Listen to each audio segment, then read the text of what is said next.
Antoine Sénéchal, président de la DOT 59. Dès l'âge de 11 ans, Antoine Sénéchal a développé une cardiomyopathie hypertrophique, une maladie évolutive qui conduit à l'épaississement des parois internes du cœur. Une pathologie lourde qui a nécessité une greffe du cœur le 1er août 2018. Aujourd'hui, professeur de cuisine au lycée des métiers Henri Senet, Antoine Sénéchal n'a de cesse de sensibiliser à la question du don d'organes afin que chacun, en toute connaissance de cause, puisse exprimer sa position à ses proches. Il nous livre son témoignage.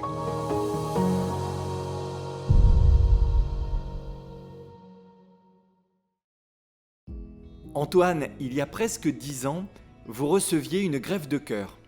Que ressentez-vous aujourd'hui lorsque vous repensez à cette période de votre vie ? Avant la greffe, c'était surtout d'un suivi cardiologue très régulier pour pouvoir vérifier l'évolution de la maladie.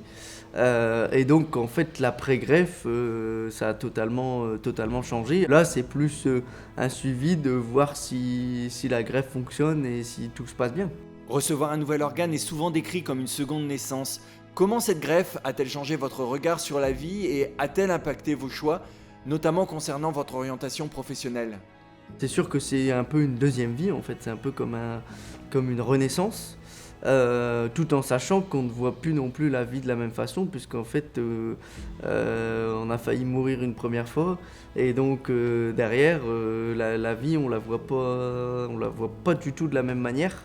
On s'arrête sur beaucoup moins de détails et on avance presque au jour le jour et on profite un maximum de la vie.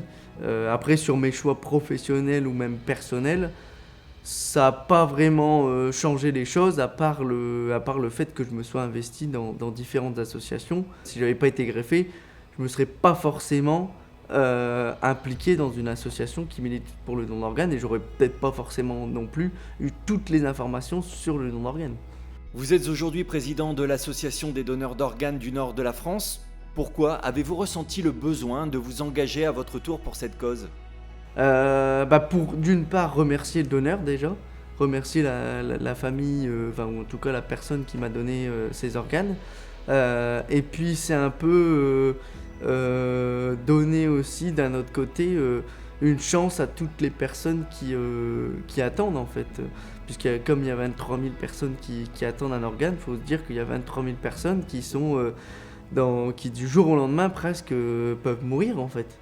Et en effet, depuis 2024, pour le département du Nord, je suis le président de la DOT 59. Ça ne change rien du tout à l'engagement, puisque finalement, le don d'organes, c'est pour tout le monde et il n'y a pas forcément de frontières, je dirais.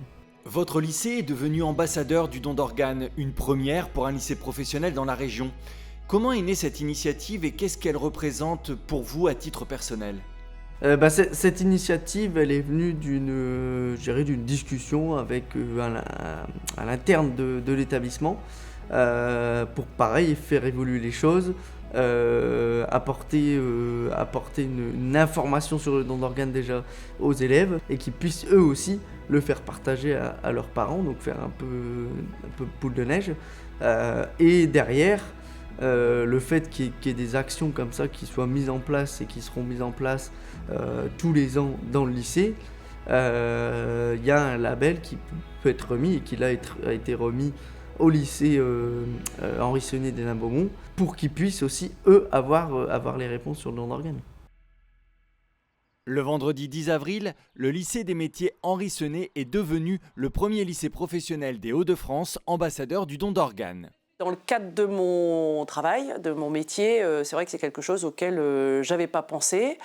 Et je me suis demandé à quel titre en fait le lycée Senet pouvait devenir ambassadeur du don d'organes ou en tout cas porter ce sujet. Et en fait, le don d'organes, c'est un enjeu de solidarité. Et c'est un sujet difficile parce que c'est un sujet auquel on doit penser par anticipation, une anticipation à laquelle on n'a pas envie de penser. Pour autant, on est peut-être un jour amené à rencontrer la maladie, à devoir se poser la question de savoir si on veut être donneur ou pas. Et cette sensibilisation que permettre à chacun de se poser la question, de s'interroger et en son âme et conscience de pouvoir peut-être en discuter en famille, etc.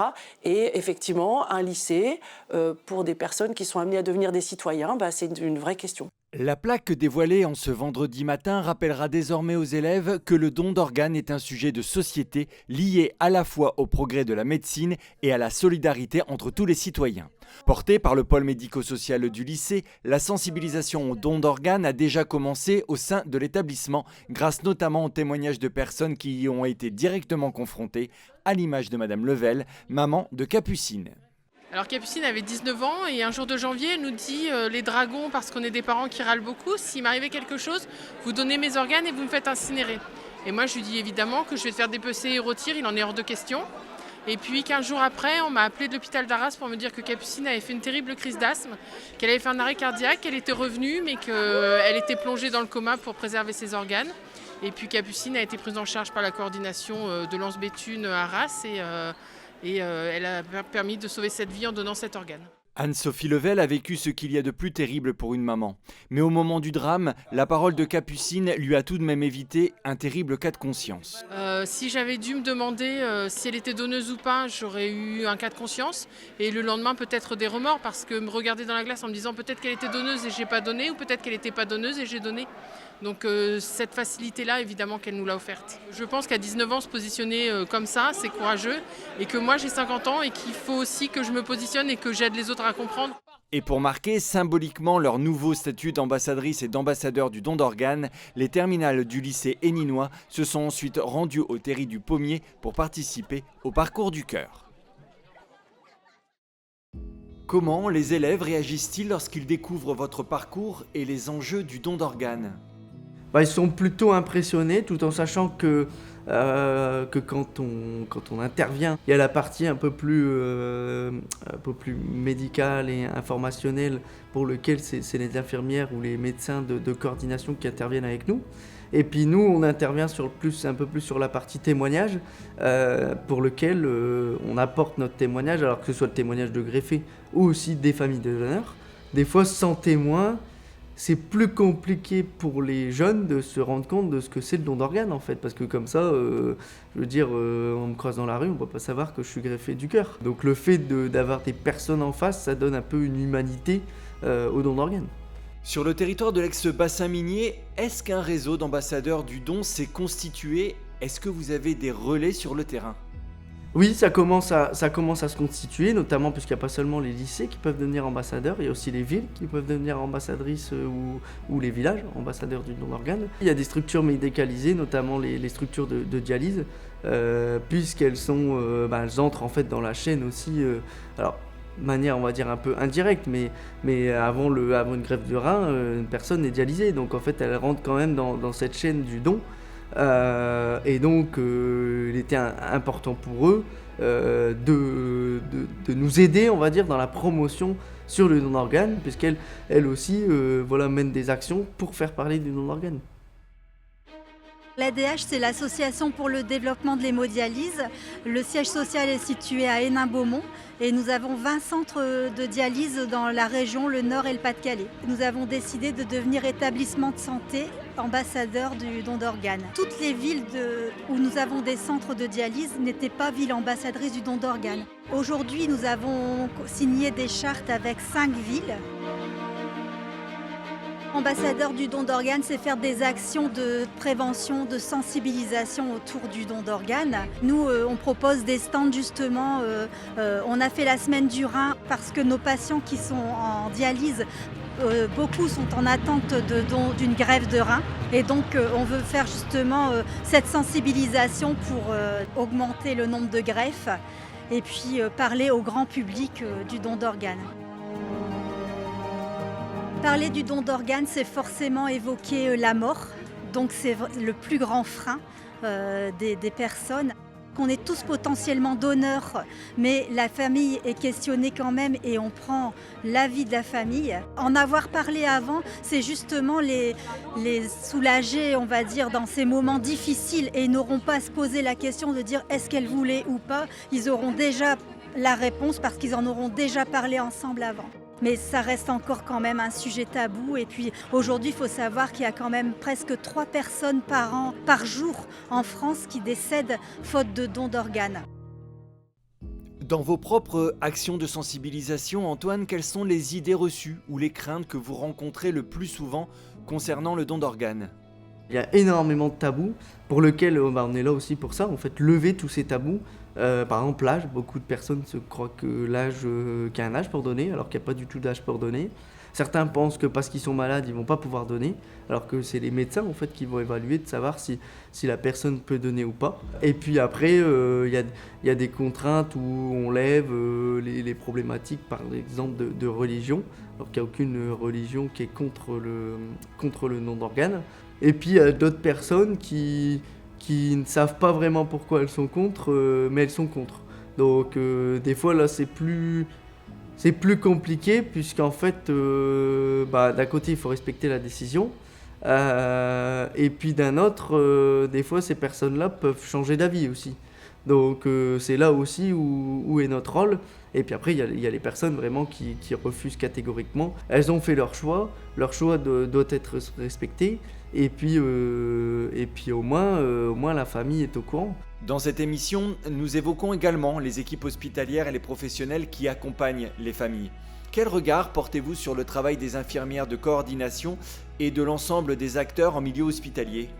Il est hyper important ce travail puisqu'il intervient avant le don et puis pendant tout le processus on va dire de don.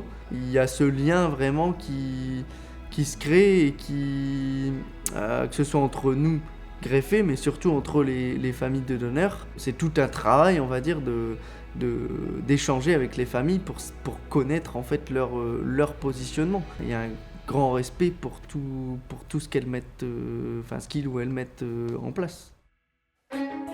Nous nous trouvons au centre hospitalier de Lens, dans le service de réanimation polyvalente, qui comporte 3 unités, plus une chambre spécifique pour accueillir les donneurs d'organes. Alors moi je suis infirmière en réanimation et en étant infirmière de réanimation, on a la charge des donneurs d'organes également, puisqu'on a 1 à 2 astreintes par mois qui nous permettent de prendre en charge en fait le donneur en mort encéphalique. Donc ce sont des personnes qui font un accident vasculaire cérébral ou un traumatisme crânien ou un arrêt cardio-respiratoire avec des grosses séquelles neurologiques. Donc il va être suivi en réanimation par les médecins au jour le jour.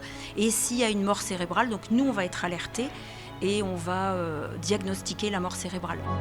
Et c'est souvent ce qui est difficile en fait à comprendre pour les familles, c'est qu'en fait le patient est en mort encéphalique mais le cœur continue de battre. Le PV de constat de mort est signé par le 2 médecins, Thésée, et nous après on va interroger le registre national des refus et après ça on ira faire un entretien avec la famille pour rechercher une opposition éventuelle du vivant. On peut donner en termes d'organes le cœur, les poumons, les reins, le foie, le pancréas. Et après, il existe également, mais c'est encore une autre partie, c'est ce qu'on appelle le don de tissu, où là on peut faire des dons de cornée et d'épiderme. Un don d'organes, ça va durer entre 24 et 36 heures. Alors on va être disponible pour les proches tout ce temps-là. On va les appeler aussi à la fin du don pour leur dire voilà c'est terminé, leur expliquer un peu comment vont se passer la suite pour eux récupérer le corps et organiser les funérailles. Le corps est restitué à la famille comme ils nous l'ont confié. Et c'est à ce moment-là en fait, que l'infirmière coordinatrice, et même nous en tant qu'infirmière, on est garant en fait, de tout ça. On fera aussi nous un courrier de remerciement qu'on envoie aux proches dans les 3 semaines qui suivent le don, avec des nouvelles des greffés. Alors ce sont des nouvelles anonymes bien sûr. On a mis en place aussi un suivi des proches, on appelle la famille pour prendre de leurs nouvelles et voir comment ils vont tout simplement. Il y a à peu près 23 000 personnes en attente de greffe et on greffe environ 6 000 personnes par an. Si une personne devait retenir une seule chose de votre témoignage aujourd'hui, quel serait votre appel ou votre message concernant le don d'organes ? C'est d'en parler à ses proches. Et nous, le message qu'on essaye de faire diffuser, c'est entre proches, on se le dit, pour vraiment qu'on en parle en fait, que les gens donnent leur position à leurs proches. C'est vraiment le simple message que je souhaite faire passer, qu'on veuille ou qu'on ne veuille pas. Mais au moins, on sait que la position sera respectée. Et le dire au plus grand nombre possible et aussi recueillir le positionnement de ses proches.